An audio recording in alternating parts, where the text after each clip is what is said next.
it's Carl here, and today I'm going to show you how to pick the perfect Japanese maple for your needs, really.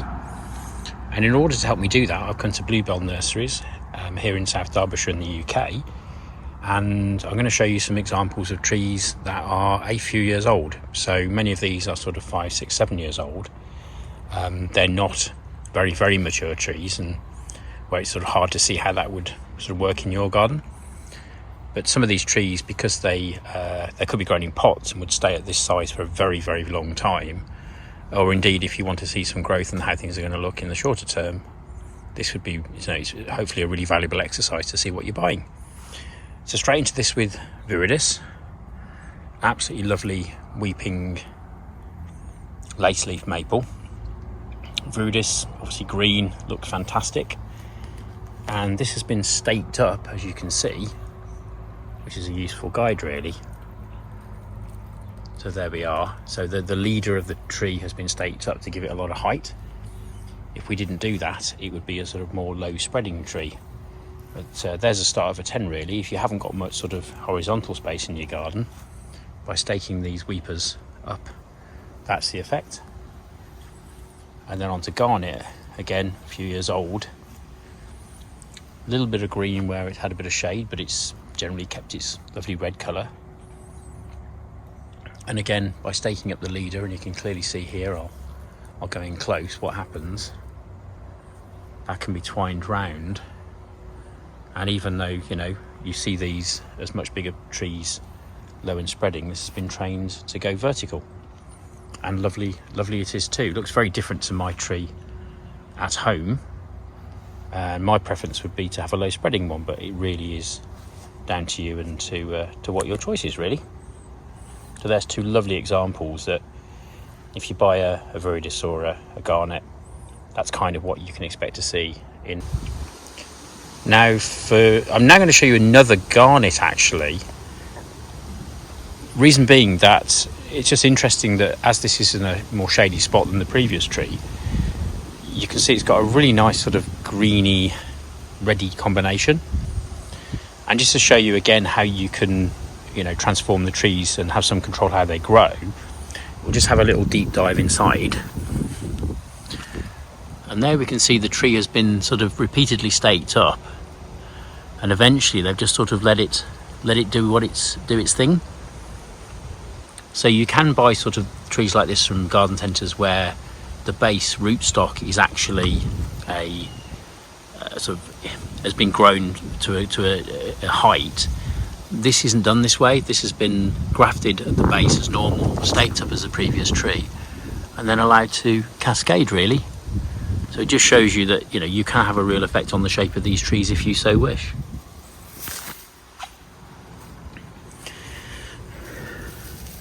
And just coming around here, see some detail of the leaves. Absolutely gorgeous really. But again, in a shadier area, you're going to get a rather different sort of tree, and that's worth bearing in mind.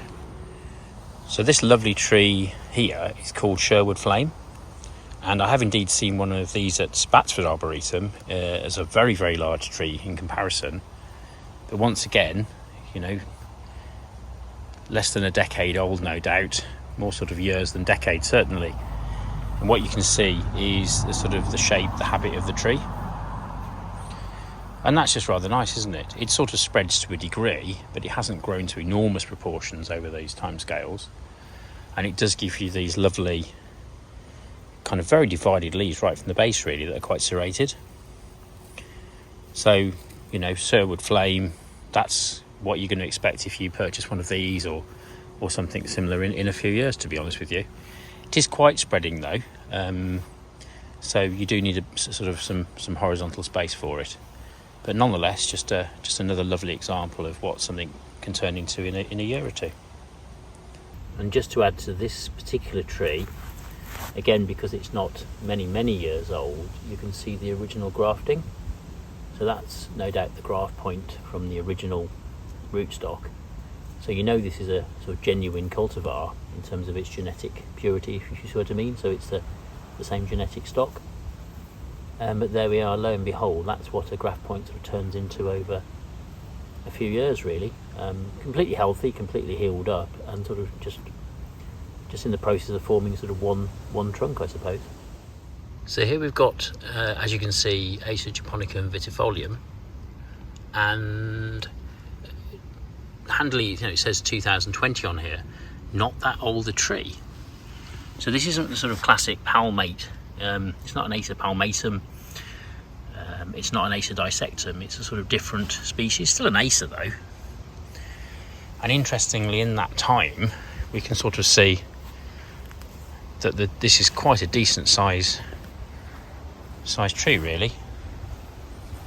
So again, by sort of visiting places like this or watching these kind of videos, it might give you an idea, because many of these were planted in a similar sort of time scale, about what growth rate these trees actually have and how they sort of progress. But that's up to the height of my shoulder in three and a half years. So really quite impressive, but you know, worth bearing that in mind when you plant an Acer of any description, about just how big it's going to get.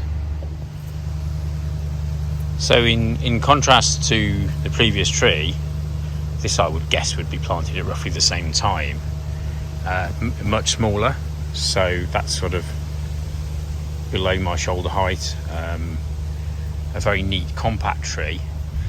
And if you look at the stem at the bottom, that kind of gives you an idea that this isn't a sort of immature large tree. That looks like quite a mature stem, really. Lovely twin stems on it actually, which is lovely. But it doesn't say, or the label for this tree might be buried somewhere within its foliage, but I'm absolutely sure that this is Shaina, really, because it just has that classic appearance. And then what you can see is the sort of density of the foliage, and occasionally you'll see a leaf like that one just there, where you've got this classic little nod end to it. So that's a sort of genetic defect that's part of the Shaina. So this is a witch's broom, so this was found growing on another tree, basically, bizarrely, and that's how it originated and how it's been cultivated. But again, Shaina is a dwarf variety, and I think you can sort of, it almost has you can see that it's got the sort of feel and the bushiness and the maturity in some senses of a bigger tree, but it's really quite small. So a lovely little tree, and again, a great buy for someone, for containers, you know, smaller containers, smaller gardens, patios, that sort of thing. But a really nice sort of mini bloodgood or something like that, that's got lovely dense foliage. It's also classically Shaina as well, because the internal foliage, like mine, has actually gone slightly green. It's totally normal, totally understandable, because it's producing a bit more chlorophyll to make the most of the available light, really. But just a lovely little tree, and something that in that sort of size, shape and form, I'll just pan out actually, you can see relative to other trees, it's not a huge thing, would be a great addition to any garden. So next on the agenda we have a label without a date on it, which is a bit of a shame, but this is Aurium, and a really good planting location here. And again, going out and about does help pick maples for your own garden, because it's in a very, very large amount of shade. And from my own experience with these sort of Shiroswanum species type leaves, that's exactly what they thrive on, and that's what they love. They're almost reminding me a little bit of house plants, where they've got and evolved to have big leaves because they need to absorb extra light, but they just don't do well in full sunlight, really. No date on this plant, but you can see from down here a really thick trunk. It just has that sort of feeling and air of, you know, middle age, really. It's sort of, not that it's that old, but I think the whole arboretum is about 20-30 years old, and this is an older part of it, so it might be that kind of that age perhaps. Now, as you can see, these actually don't grow massively quickly, but over enough time they will keep growing and getting some good height. But I think what's particularly nice about this, and what perhaps the takeaway is it's sort of quite open. It's not like a big massive dense bush. It sort of grows in clumps, and that gives the sort of feeling of airiness to the whole thing, the structure, the habit's very sort of upturned vase, and it's just a nice tree to have in a sort of nice open location, really, if that's what you're looking for. So here we have a lovely example of Orange Dream from 2017, and really I think this sort of typifies what I'm trying to achieve on this video, really, because you can see these in, you know, for sale in garden centres or whatever, or nurseries, or you can see them as fully blown huge trees. This is something in the middle, so obviously 6.5 years old. What can you expect from an Orange Dream grown in the ground? And this is it, really. This is one of the few trees I actually do have growing in the ground by my house, so I have got some idea on this one. But from all my container plants, it's very interesting to see what would happen if they were ground planted. Yes, and yes, of course you can keep them in pots and stuff like that to retain them. Interesting their size. Sorry, interesting that this Orange Dream isn't very orange, but it kind of leaves out orange, and then it goes a sort of orangey red in the autumn or fall. Another great planting site, though. Whoever's planted these really does understand them quite well. So even though this has been done quite recently, and the beauty of this particular arboretum, by the way, which is an absolute find for me, because I just only literally stumbled across this on the internet recently, is that it's been planted very intelligently. So there's not a shred of leaf burn or problems on this tree whatsoever. But when you actually sort of go wide and pan round, you can see why. It's really, really well protected and really, really well shaded. So again, the Orange Dream is an absolutely gorgeous tree, but it's very, very shade loving. And as long as you, as I always say, give these trees what they want, they'll do very well for you. But yeah, put one in the ground, you know, in terms of shape and form, you can see nice sort of spreading tree, bush-like really, but that's what you can expect from Orange Dream. So here we have a 2015 planting, so about an 8-year-old tree. Wow, this has put on some growth actually. So just backing out from under it, lovely to see a fire glow of this kind of age. Again, it's not huge, but it's a decent sized tree now. It's probably twice as high the height of myself and the rest probably. So it's probably about 12 foot tall. Beautiful, beautiful red coloration. That's despite it being in a lot of shade actually. So this is one of the ones that retains that lovely red colour, which is really desirable throughout the season. Usually they've gone a bit green by now. And you can just about see actually on the very, very innermost leaves a little bit of slight green to them, but overall absolutely beautiful. So again, this would be a really good cultivar to pick if you want something that grows reasonably quickly. It's a bit bloodgood-like, but I think it's sort of denser inside. It's sort of a denser tree, and I think if you look at the sun through the leaves, then you know you can start to. The sun's just come out, which is brilliant timing, but you can start to see why the fire glow kind of name really. It's sort of lovely orangey red colour. So not that old a tree, but absolutely done extremely well in terms of height. And comparatively, as I said, the Shaina we saw earlier is probably of a similar-ish age, I suppose, and a completely different proposition really. Nice that this sort of glow grows a bit more up and out, if you know what I mean. It's a bit less bush-like than some. And just if you want to fill up some space within your garden, just an absolutely lovely cultivar really. So this particular tree, I'm just amazed that I found it actually, because this is one I bought quite recently from Dorset, and it was well recommended by the place I bought it from, the nursery I bought it from, and here it is. It's just absolutely lovely to see the tree in all its glory, to be honest with you. And what's nice about it, now I can see what I bought, I suppose. I can see where my tree could head, and as this is a 2016 edition, so to speak, it's not big, is it? You know, if I wanted to plant a tree in the ground and kind of, you know, let it help itself really, that would work extremely well. Also, how lovely the variegation is on the leaves. Just really, really nice. And quite open structured, just a nice sort of blend of of trunk and leaf and all the rest of it really.